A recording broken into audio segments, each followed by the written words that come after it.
Таня? Иване, ела веднага, искам да те видя.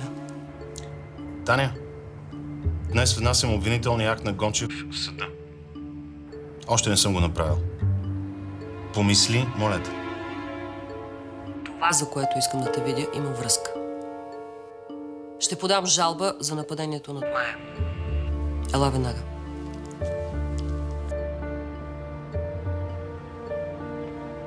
Какво? Какво каза? Мая решила все пак да ти облегчи положението.